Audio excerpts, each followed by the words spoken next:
So that's out of the way. Yeah. Should we start with like the name Makara came from? That's not your birth name, right? No. No, I had to die to get that name. Yeah. Which death was that? Oh, when I was 19. When I was 19, basically I got leukemia. And from electromagnetic fields. I slept near a transformer on a pole. And back then, you know, there wasn't a whole lot said about electromagnetic fields. But a lot of childhood leukemia, they found out, is from exposure to, you know, frequent high electromagnetic fields. Yeah, it's really interesting because their tuning, their Hertz resonance is actually at a dissonant resonance. Yeah. All electricity is at a dissonant. Yeah, see the orbiting field around your cell has a specific frequency range.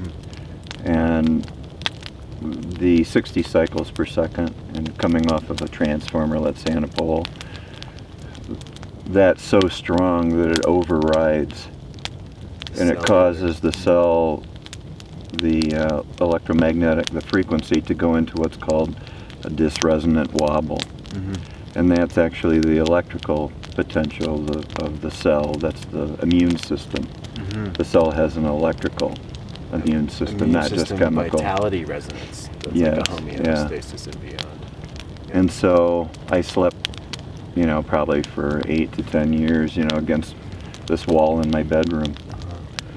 And, you know, after probably about, whatever, 8, 9, 10 years of exposure, when I was like 18, I came down with leukemia. I was diagnosed with leukemia, but it was so far advanced that they just said, we can't do anything for you, we're going to send you home, you know. You know, just go home and die, you know. So anyway, so basically I just it took me 1.5 years to waste away. And I weighed 80 pounds when I died. Yeah. That was the hard part. You know, in the process one goes through, you know, to release all their loved ones, and, you know, I was in the prime of my life, so, you know, all my hopes and dreams and wishes and, you know, all of the things I want to do, you know, from the material things you let go of. So it was quite a psychological process of surrendering. Yeah. And it was like, there's many layers to it, you know, many levels to that surrendering. But it was rich at the same time. There was something really rich about it and very powerful about it. And it's hard to put into words, you know, but it's a really intimate process of letting go, you know. For me it was anyway. And what do you mean by like you died? Like what was like? Well, I remember taking my last breath. And I felt my soul body. It's like a light body, and I experienced myself leaving this vessel, leaving my body. And what I saw was this huge tunnel of light, like a light so pure and so nurturing that there's no fear. At least I didn't have any fear. And then these angelic beings, some of them were golden, some of them were like effervescent looking. And not necessarily having a form, kind of humanoid, ovid form outline, but I couldn't see their faces. But I heard these words and it was telepathic. It wasn't like I was hearing it from outside of myself. It's like I was hearing it inside myself. And you know, they said, we're your guides, we've been with you your whole life. And they said everyone has guides assigned to them. And souls that know you, and this is their job, you know. And so they said, we're yours. And they said, but you've forgotten. And it was in your soul contract to come with us, to come through that tunnel of light and go to what I call the infinite source, you know, where all beings converge before they move on to other areas of creation. So anyway, they said, you know, come on over. They said, you guys all are in varying states of amnesia down there, you forget. Mm-hmm. You know, and they said, we kind of just twiddle our thumbs because we can't really interfere in your free will unless you ask. And so unless humans know that they have guides with them that can assist them, we can't do anything unless it's not your time to die. Mm-hmm. Or you have, before you were born, written your soul contract to have interference at certain stages or encouragement. Mm-hmm. But they can't incur karma, so they can't force you or tell you what to do, basically. Yeah. And so they're saying, they're basically informing me that it was my free will and it was my choice to go through this experience, to remember the truth of my beingness and the truth of life and where all of us came from, so that could be available on Earth, this knowledge. But they said, first come on over. So I went through this tunnel of light, and the first thing I can just say is, to use an analogy, it was like an infinite tapestry of love. And there was no time there.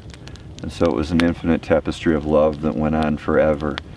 And so I was a thread interwoven within that infinite tapestry.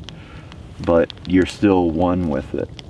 Even though you're an individual, you're still interwoven, and you can't be unwoven from it. It's like it is now and always will be, and your soul's immortal.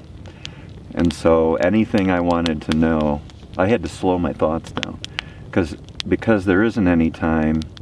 Anytime you have a thought, it doesn't take time for anything to manifest at that level of consciousness. It's like if you thought of swimming, you're swimming, and it's as real as swimming on Earth in a human body. And it's just everything is less dense, right? And I had no pain. There was no pain. And so anyway, they asked me. They said, "Do you wanna do the review?" And I said, "What's that?" And they said, "That's all the lives you've ever lived." They said everything that everyone has thought, done, expressed, felt internally, expressed externally, goes into what's called an Akashic Records, or a library of consciousness. Some people could call it the mind of God, or the heart of God. But everything is recorded. There are no secrets, but there's also no judgment. There's only witnessing of infinite expressions. And so in my review, anyway, I was asking about my name, and they said, your soul name is Makara. And you were birthed, everyone is birthed from a soul group, and you have different fortes, okay? And so my soul group were called forerunners. And so when the vibration falls anywhere in creation, we might be asked to go there, because we carry, and it's not something where anyone's better than anyone else. No soul is superior to anyone else. We are all born in this infinite love, and some people call it God, Great Spirit. I just call it pure source, infinite love. And we were all born equal, and we were given free will.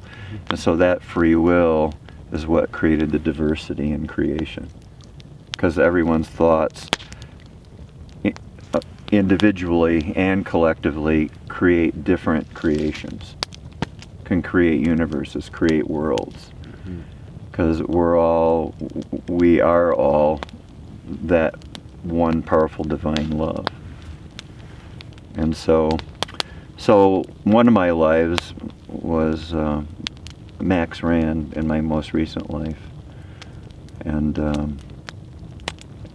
I go back about 1,000 lives on Earth, you know. So I feel like the three of us are all old souls showing up again. Sure, absolutely. Most definitely. So what happened once what was the journey back into the body, and the body was just cleared of the illness once you came back? No. So it's like, you know, it was like Recovery. To empower. It's kind of like enabling someone. It was like my choice was to. They basically said, you were dying to know the truth, literally, Mm-hmm. and to embody this and bring the truth of not just your beingness, but all of humanity. Every soul, everything that's ensouled in creation is in this process. Yeah. And you're going to come back with full memory because that's what your soul group does. Mm-hmm. So that is available on Earth when souls are in a need to know. Yeah. Yeah. And so it's just a different expression. Mm-hmm. No expression's really superior to another. But love ensures, you see, and if we through free will agree that love wants this knowledge to be on Earth in this way, right, then there are those who volunteer as a soul to do these things. And so they said, if you go back in your body, we'll show you how to heal yourself. I didn't say they were going to heal me. Yeah. They says you're going to become very empowered by healing yourself. And so, That's awesome. because you're outside of time, they showed me a picture of every animal on Earth Mm-hmm. chewing grass. And it doesn't take time because there's no time there again. Mm-hmm. And it's hard to grok a non-linear reality, Mm-hmm. and put it into words. So my words really don't do the experience justice. But, I love humanity, and every human being on Earth, I endeavor to share the truth of our beingness together, and so that they can be free, and they can know how great and precious they are. And so I was sent back, and they showed me a picture of every animal chewing grass on Earth, and then they showed me these children on a teeter-totter, but it was the rainbow, the spectrum, I should say. And green was the fulcrum. There's 7 colors, so there's 3 over here, there's 3 colors here, and green was the fulcrum. It was like a triangle. And the teeter-totter was going back and forth like this. And I looked at the center, green, I said, green, it's always in balance. Mm-hmm. So I said, I'm out of balance, Mm-hmm. And then they told me, they said, cancer can't grow in a pure alkaline body chemistry. Gotcha. And they said that's why all dogs and cats and animals, when they're out of balance, chew grass, because it heals them. Their teeth are the juicer, and they swallow the medicine. So I came back in my body, and I told my mother, I still weighed 80 pounds, and was just, I didn't look good. And I told my mother this whole experience, and I said, cancer, they told me cancer can't live in an alkaline body chemistry, and that they showed me a picture of every animal on Earth chewing grass, and you have to grow grass and juice it. So she got these cookie sheets, and she put some earth in it, and she covered it so that it would be in darkness, the seeds, and she used wheat berry seeds. Mm-hmm. And then in about 7 days, it's almost 7 inches tall. And then she cut it with scissors, and she put it in a meat grinder with all these restrictor plates. Mm-hmm. And that's how she juiced the wheatgrass. So I started drinking that, and then I told her, I said, I've been in this house for 1.5 years wasting away. And it's like a prison sentence. I says, I can't be bedridden in this house one more day. I said, what do I have to lose? I already died, right? And so I said, I'm going to go sleep in a tent in the backyard.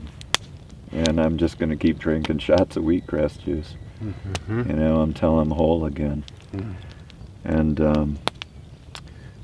And I prayed a lot, and connected with this pure love, that birthed all of us into beingness and every living thing, And I didn't have amnesia. I didn't forget. It's like I still was there. It's like a part of me was still there, and a part of me was here, And it created a bridge that expanded my consciousness. And I vowed that I would never surrender that love, that created me, no matter what, how much pain I was in, that I had control over that. And no one could take that away from me, ever. See, it's a choice to choose to move out of love or into hatred. That's a choice. And so you can always choose love, even if you don't understand. And so for 3 months, I drank the wheatgrass juice, slept in the tent, and I was a picture of health in 3 months. 3 months, not bad, Yeah. not bad. And my weight came back, and I wasn't hardly eating at all. It completely regenerated my body, and I didn't have any more cancer, you know. It's interesting about chlorophyll, too, and the juice of grass and greens, that it's only one element different than human blood. Isn't that interesting? Interesting. So it's pure life force. And that's why, you know, the earth is predominantly green. You know, chlorophyll producing plants, right? It's like the blood of the earth. Yeah. Other than the water, you know. Mm-hmm. Yeah. Mm-hmm. And but the water is what feeds it, right? The green earth, you know, one of the elements that feed it. So And blood is fed in a way too. yeah, that's true. Yeah, you have to build your blood, don't you? Mm-hmm. Yeah. Mm-hmm. Yeah. Well, your red blood cells, yeah. Yeah. Which I think is really interesting too, because blood cells are actually microcrystals. Sure. So, like, in the same way that the plants are transducing the light and turning it into a fuel source, like when you're building blood, I think in a way you're also transducing the light, maybe that's stored within the foods and nutrients as it's broken apart, you know, kind of like miniature big bangs, like releasing that light, because like crystals are forming because of light. Yeah. That's Like true. crystals on Earth are actually material light. Yeah. I've Yeah, always seen it that spirit way. material form, yeah. It's Mm. like, It's like solidified light. Yeah. It's light that's come into density. exactly. Yeah. Mm-hmm. Yeah. Yeah, I love that vision, Build the blood. you know. Mm-hmm. So when we're holding crystals, we're holding a densified light in our Yeah, hands. from a band of the spectrum, Yeah. which is why we get all the different colors. I was excited the first time I discovered I had 2 quartz crystals, and it was dark in the room, and I started rubbing them together, and The it produced light. piezoelectric spark, yeah. Wow. Uh-huh. Don't they say quartz crystals are like neither a liquid or a solid? I never heard that. Yeah, I think that's. I'm gonna just go ahead and say that's a fact. Fact check. Hey, fact check, come on. Let's check that. We'll check that. So, yeah, we'll check it out. But is it densified light? Maybe All that maybe less blood is dense. similar too, because it's crystalline. It's not neither a liquid or a solid. Yeah, it's a good way to look at it too. Yeah, I mean it's because it You ever kind seen of water coagulate? It's like both like and blood? yeah, it's both and neither when Exactly. it comes out of you. Yeah. Yeah. And it changes. Well, anyways, what was it like when you found out about your soul group? And you found out you were a Makara, and you found out you were a forerunner. Yeah. Well. Like, was Well, there anything- what happened is it's just in spirit. It on the other side, it's just a thought away. And so immediately I went to all the lifetimes that my soul was an expression of disseminating the truth to help set humanity and my brothers and sisters free. And it's like our soul group is. It's like everyone in creation, every soul group are specialists at something. Exactly. In our soul DNA, you have a soul DNA and we have a human DNA. When you're born, your soul DNA downloads into your human DNA.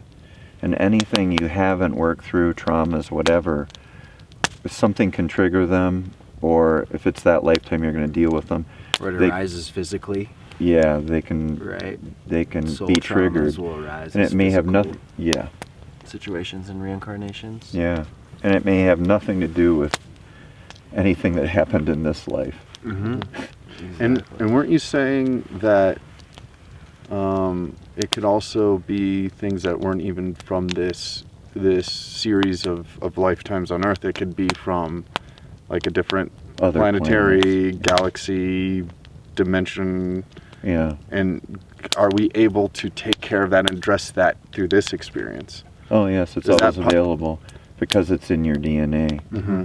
You carry all the memory in your bones. Mm-hmm. The stone carries it in the earth and the rock, and we carry it in our bones and in our bone marrow. Gotcha. And there are things that can trigger that to move out of the bones into your conscious awareness, to those levels, and then we have to deal with it, right? Or not. But we have free will choice of whether to deal with it or not. And that can be done at any timeline, incarnation throughout our creation. Yes. Yeah. And so we also have other aspects to our soul. So how I perceive my soul is, I don't want to project on you or anything as being absolute, but my own personal absolute is that my oversoul self would be like in a movie house in the projection booth, that pure white light. And there are 12 movies going on, different movies simultaneously in that movie house. But it's all projected from the same movie projection area. And when you're in the movie, let's say I'm in every one of those movies with others, and you become, or even you're watching the movie, you become so engrossed in that, you say, that's reality, right? That's my reality. And there's all kind of images and things to interact with, right? But if you turn around in the movie, you just see this pure white light. There is no form. There's no form to get attached to.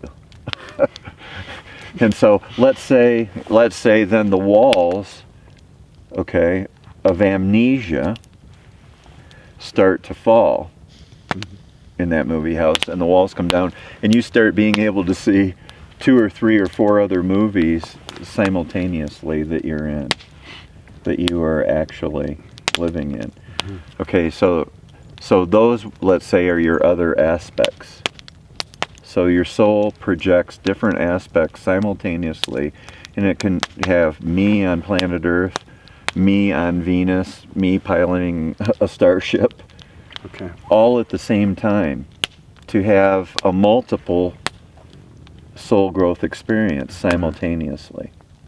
And so what is one of the purposes of being a soul and to have a soul growth experience is to grow as a soul, and to expand, and to love, and to serve. That's how I perceive it. It almost like this is a really interesting visual that comes to mind. Is it reminds me of like this group like trying to find this treasure, which is the highest truth, right? And they come upon this maze, and they're like, well, instead of going as one group, let's split up. And that's what I'm envisioning with like living these different aspects of the soul group, is like you're splitting up to experience multiple different growth paths. Yes. So there's you expedite your growth. Yeah. So there's always progress. Exactly. Like you could be in like a low pocket in this lifetime, but you could be like going through an extraordinary triumph in this one. But even that low pocket is essential. You're growing. Exactly. Right? You might be learning compassion, right? But see, how I see it is, the light that you are at source, the oversoul self, is projecting, and it hits a prism. And then the prism goes into, then you go into this angle of the prism, red, right? And then orange. Yeah. You're in orange land, and then you're in yellow land and Greenland. Yeah. And then, then blue being land. Yeah. Right? That makes a lot of sense too. And then the prism is like the soul, ultimately. Yeah. Yeah. And then It's embodying then all. the higher self is like coming through the soul also Yeah. in a way. But none of this is separate. yeah. Yeah. And so you see all souls, you know, there's wisdom always. There's some wisdom in not always knowing your other lives, you know, or your other simultaneous lives. Because some souls choose not to know because it would be distracting for them. Because they came here to just focus maybe very specifically on one thing and master that. And so each case is individual. And see, so I have no judgment about, you know, that's right, that's wrong in relationship to what that soul is experiencing. And they may have chosen, we may not understand it, but they chose it. You know, and sometimes it's not pretty, right? And some souls get stuck. And some souls, they told me, sleep in the back of the classroom for like 10 lifetimes in a row and make the same mistakes in 10 lifetimes in a row. And they said, nobody here or there is sweating this. Because we have eternity to work this out. They said, your soul's immortal. There is no hell when I was over there. They said, your soul's immortal. There is no hell. Religions tell that to try to keep people on the straight and narrow. But the problem is they're lying to humanity. It's not true. So, which is only really creating personal helps for people that believe that. Yeah. Because then they're creating... Well, they're creating mistrust. Because, you know, a lot of people know when they're being lied to. You know, it's instinctual, you know. And that creates a whole nother creation, as we know. So a lot of people that experience like ET visitations and like interdimensional beings visiting them, it could be, in fact, just an aspect of themselves. Yes, you could actually meet yourself, another soul aspect of yourself. Yeah. That came to like drop that little bit of awakening. Or like remembrance, like connection, like, hey, this is you're part of this group. Yeah, and that's my next story, campfire story. Yeah.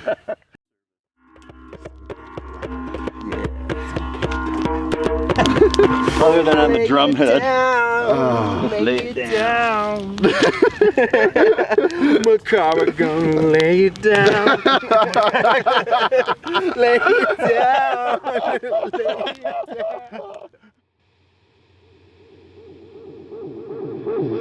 down.